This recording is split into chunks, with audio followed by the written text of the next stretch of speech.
चलो इस वीडियो को शुरू करते हैं, लेकिन उससे पहले मैं बता दूं कि इस वीडियो में क्या क्या समराइज़ किया जाएगा, क्या क्या बताया जाएगा। तो सबसे पहले मैं बताऊंगा कि पिछले वीडियो में क्या पढ़ाया गया। पिछले वीडियो में ये जो है, ये इससे संबंधित सारी चीज़ें पढ़ाई गई थी। ये जो लास्ट हेडिंग है, गोलीय दर्पण से बनने वाले प्रतिबिंबों की स्थिति ज्ञात करना, तो इसमें 3 तरीके की किरण दर्पण पर भेजी जाती है और उसी के परावर्तन से, या कहें कि जो है परावर्तित होकर के अगर आपस में मिलती हैं तो दर्पण के आगे प्रतिबिंब बनाती हैं, और नहीं अगर मिलती है तो दर्पण के पीछे प्रतिबिंब बनता है। इन दोनों स्थितियों में आभासी और वास्तविक प्रतिबिंब बनता है।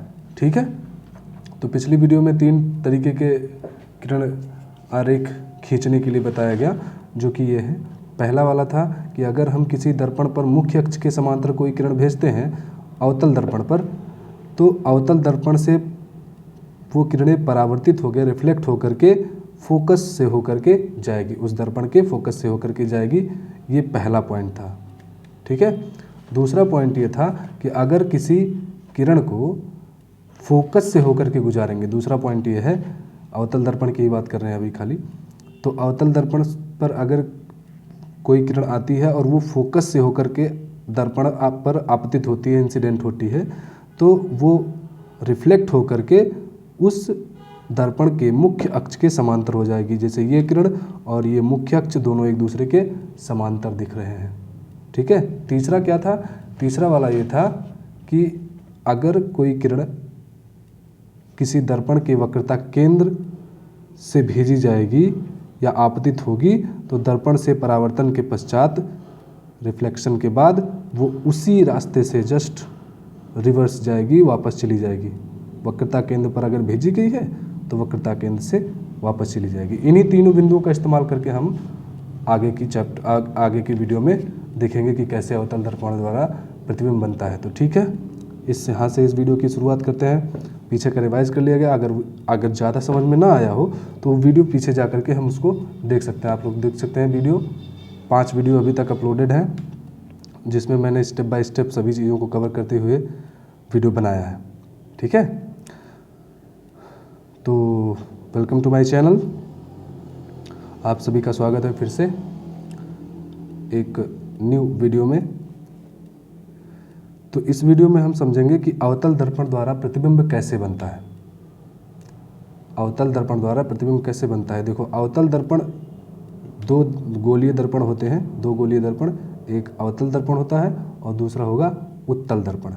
इन दोनों में से सबसे पहले हम पढ़ रहे हैं अवतल दर्पण से प्रतिबिंब कैसे बनता है। तो अवतल, देखो मैं समराइज़ कर दे रहा हूँ पूरे वीडियो में एक तरीके से। तो 6 पॉइंट होंगे जहाँ पर वस्तु को अलग अलग पोजीशन पर रखा जाएगा, और वहाँ से रखने पर वस्तु का प्रतिबिंब अवतल दर्पण द्वारा बनेगा। लेकिन सभी केसेस में डिफरेंट इमेज बनेगा, अलग अलग तरीके के इमेज बनेंगे। उन्हीं सभी इमेज के बारे में सवाल आते हैं कि जो इस पोजीशन पर रखने पर प्रतिबिंब कहाँ बनेगा, कैसा बनेगा, वास्तविक बनेगा, आभासी बनेगा। तो इसी 6 पॉइंट में बस यही, अब यहाँ से समझो चैप्टर का जो क्रक्स है, जो निचोड़ है पूरे चैप्टर का, दर्पण के बारे में। अभी लेंस हमें पढ़ना बाकी है, तो दर्पण के बारे में जितना भी हम लोग पढ़ेंगे तो वो ये उन्हीं चीज़ों का निचोड़ है। अभी तक जो हमने पढ़ा वो इसी चीज़ को पढ़ने के लिए पढ़ रहे थे, इन 6 केसेस को पढ़ने के लिए पढ़ रहे थे, समझने के लिए पढ़ रहे थे। ठीक है, तो मैं इस वीडियो में सिर्फ 3 पॉइंट कवर करूँगा। जब वस्तु की स्थिति कहाँ हो, अनंत पर हो, जब वस्तु की स्थिति अनंत और वक्रता केंद्र के बीच हो, और जब वस्तु की स्थिति वक्रता केंद्र पर रखी गई हो। उन तीनों केसेस में कहाँ प्रतिबिंब बनेगा, कैसा प्रतिबिंब बनेगा, प्रतिबिंब की साइज क्या होगी, इन सभी के बारे में डिटेल से हम चर्चा करेंगे। ठीक है, तो पहला पॉइंट उठा लेते हैं, इस वीडियो की शुरुआत करते हैं। तो अवतल दर्पण द्वारा प्रतिबिंब का बनना। गोलीय दर्पण 2 प्रकार के होते हैं, अवतल दर्पण के बारे में हम लोग पढ़ने जा रहे हैं। तो पहला पॉइंट है, जब वस्तु कहाँ रखा हो, अनंत पर रखा हो, अनंत इनफाइनाइट डिस्टेंस पे रखा हो दर्पण से। अब ऐसा माना जाता है कि अगर दर्पण से वस्तु अनंत दूरी पर रखी गई है, इनफाइनाइट डिस्टेंस पर रखी गई है, तो वो जो उससे चलने वाली किरणें हैं वो मुख्य अक्ष के समांतर आती हैं। तो हमने पहला दर्पण से प्रतिबिंब बनाने के जो पहला नियम था वो हमने पढ़ा था कि अगर मुख्य अक्ष के समांतर कोई किरण आती है दर्पण पर, तो वो परावर्तन के पश्चात या तो फोकस से होकर के जाती है या फोकस से जाती हुई या फोकस से आती हुई प्रतीत होती है। उत्तल दर्पण के केस में बात कर रहे हैं। तो फिलहाल हम ये अवतल दर्पण पढ़ रहे हैं, तो अवतल दर्पण के बारे में बात करेंगे। ठीक है, तो वस्तु अनंत पर अगर रखा हुआ है तो हम मानेंगे कि वो दर्पण उस वस्तु से चलने वाली जो किरणें हैं वो मुख्य अक्ष के समांतर आएंगी। तो मुख्य अक्ष के समांतर ये किरण आई, ये आपतित किरण इसको कहेंगे। और जब ये किरण दर्पण पर पड़ेगी उसके बाद ये रिफ्लेक्ट होगी, अब परावर्तित होगी। तो परावर्तित होने के बाद ये कहाँ से होकर के जाएगी? फोकस से होकर के जाएगी। और दो किरणों की आवश्यकता होती है, मैंने बताया था, दो किरणों की आवश्यकता होती है किसी भी प्रतिबिंब को बनाने के लिए, किसी वस्तु के प्रतिबिंब को बनाने के लिए। तो यहाँ से ये परावर्तित होकर ये भी पहुँच जाएगी यहाँ पर। तो ये देखेंगे तो वास्तविक रूप से ये परावर्तित किरणें वास्तविक रूप से परावर्तित हो रही हैं और वास्तविक रूप से काट रही हैं एक दूसरे को, किस बिंदु पर? फोकस पर। अब इमेज कहाँ बन रहा है? जो वस्तु अनंत पर बहुत दूरी पर दर्पण से बहुत दूरी पर रखा हुआ है, उसको मान लेते हैं अनंत पर रखा हुआ है, तो उसका प्रतिबिंब बनता है फोकस पर। तो ये लिखा हुआ है यहाँ पर, दर्पण अगर वस्तु अनंत पर रखा हुआ है तो उसका जो प्रतिबिंब है वो फोकस पर बनेगा, फोकस बिंदु पर बनेगा। ठीक है, क्योंकि ये किरणें वास्तविक रूप से एक दूसरे को काट रही हैं इसलिए ये वास्तविक बनेगा। और जैसा कि हम सब जानते हैं कि वास्तविक जो प्रतिबिंब होता है वो सदैव उल्टा बनता है, हमेशा उल्टा बनेगा। वास्तविक उल्टा, आभासी सीधा, ये रिलेशन याद रखेंगे। वास्तविक उल्टा, आभासी सीधा। वैसे अवतल दर्पण के केस में सिर्फ एक केस में आभासी प्रतिबिंब बनता है, वो सिर्फ और सिर्फ वही याद रखना है। और ये पांचों आप अगर देखेंगे तो अभी ऐसे पांचों मेरे बताने के बाद मैं इस पूरी चीज़ को समराइज कर दूंगा, आपके दिमाग में एकदम फिट बैठ जाएगा। ठीक ना। दूसरे केस की ओर चलते हैं। दूसरे केस में अभी इसका तीसरा जो पॉइंट है वो बिंदु आकार का प्रतिबिंब बनता है। जो प्रतिबिंब बनेगा वो कैसा बनेगा? बिंदु आकार का बनेगा। ये बहुत इंपॉर्टेंट पॉइंट है कि ये तीनों ही पॉइंट सभी में पूछे जा सकते हैं। और इसका किरण आरेख बनाने के लिए आ सकता है, 2 नंबर में आ जाएगा, 4 नंबर में आ जाएगा अगर, तो किरण आरेख भी लिखना रहेगा और प्रतिबिंब के बारे में भी इतनी सारी चीज़ें लिखनी रहेंगी। अगर पूछा गया 4 नंबर में, ये 2 नंबर तो इस पे मिलेगा और 2 नंबर इस पे मिलेगा। इन सब चीज़ को बताने के लिए कि प्रतिबिंब कहाँ बन रहा है? फोकस पर बन रहा है। प्रतिबिंब कैसा है? वास्तविक है या फिर आभासी है? तो इसके लिए, और प्रतिबिंब की साइज़ क्या है? तो वस्तु से आकार से बिंदु आकार का एकदम बनता है, पॉइंट साइज इमेज बनता है। ठीक है, आगे चलते हैं दूसरे पॉइंट पर।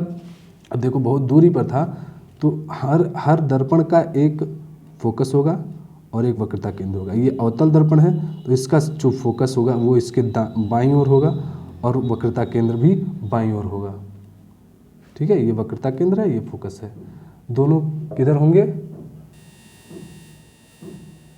ये होंगे बाईं ओर।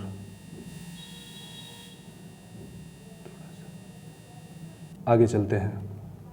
ठीक है ना। अब आगे देखेंगे तो अब जब हम दूसरा केस है, वस्तु कहाँ रखी जा रही है? वक्रता केंद्र और अनंत के बीच रखी जा रही है।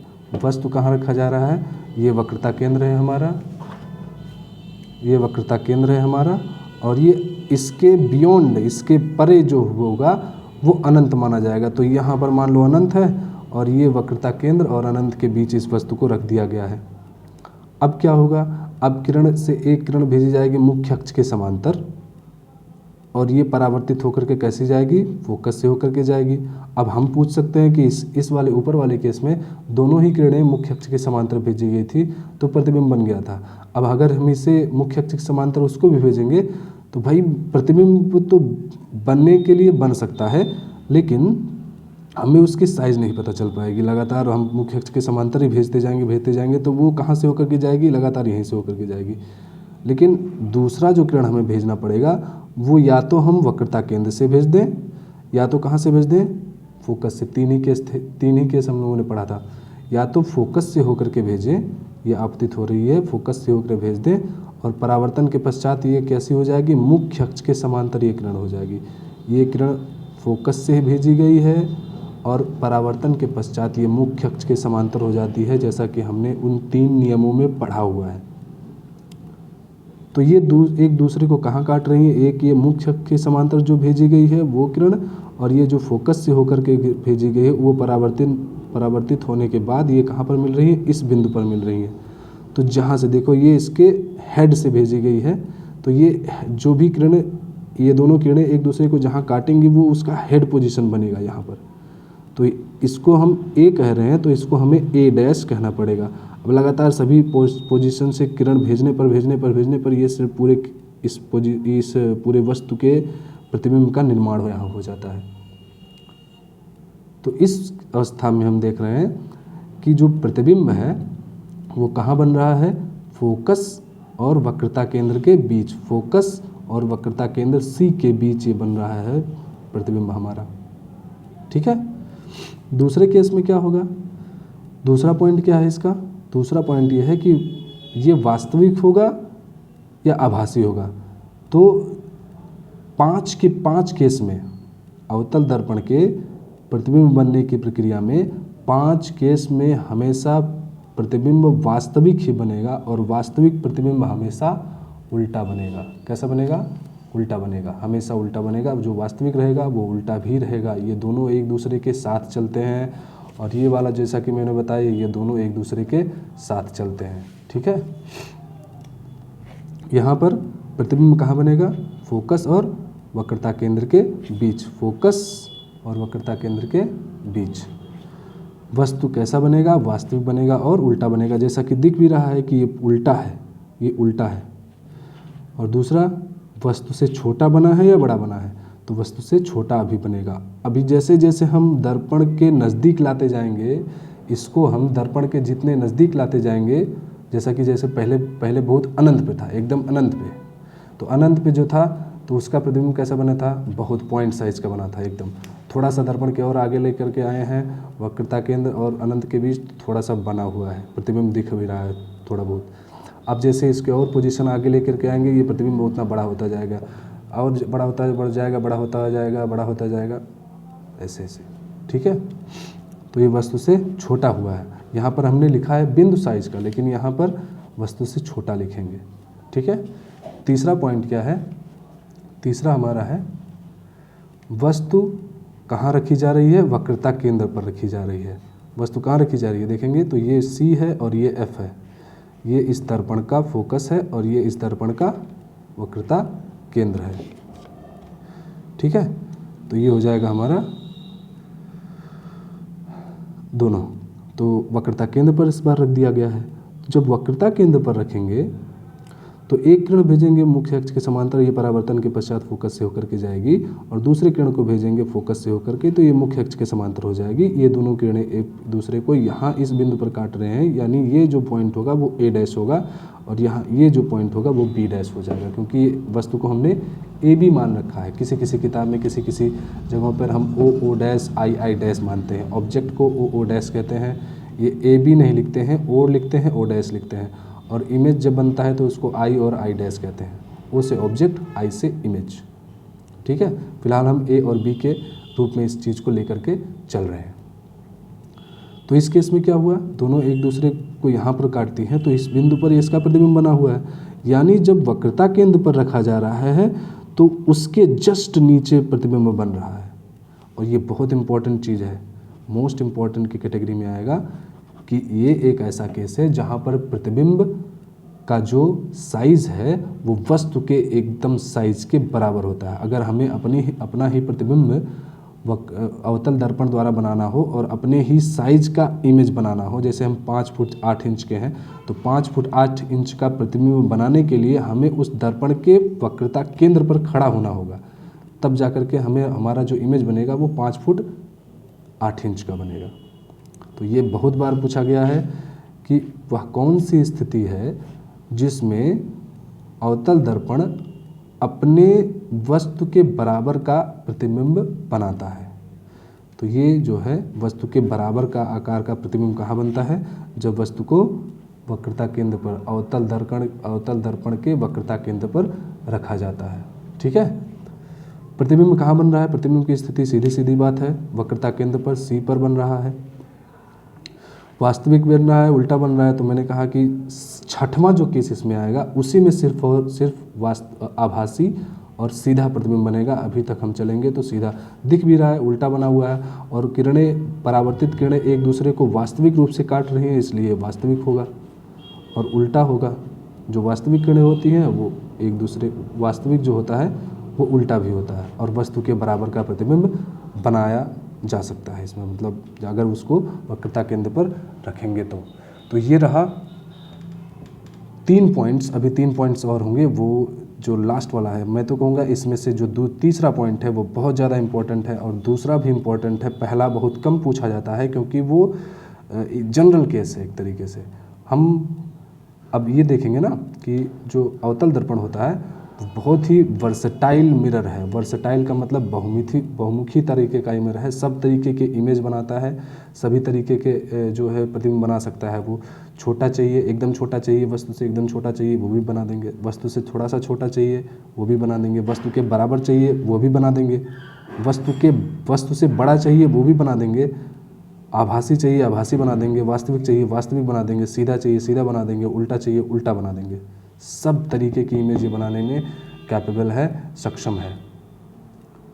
ठीक है, तो ये बहुत इसी के 6, अब मैं बताऊं तो इसमें 80 से 85% तक के चांसेस होते हैं कि अगर दर्पण से कोई सवाल पूछा जाएगा तो वो अवतल दर्पण पर ही पूछा जा सकता है, क्योंकि इसके वेरिएशंस है ना, इसके 6 केसेस हैं, और अभी हम उत्तल दर्पण जब पढ़ेंगे तो उसमें केवल 2 केसेस होते हैं, इसीलिए ये 85% केसेस में यही पूछा जाएगा। अंत तक वीडियो देखोगे तो सब कुछ समझ में आएगा, बढ़िया लगेगा, जुड़े रहो। बाकी चीज़ें ये होती हैं, ये कर देना और ये भी कर देना। ठीक, मिलते हैं अगली वीडियो में, जब चौथे केस को लेकर के।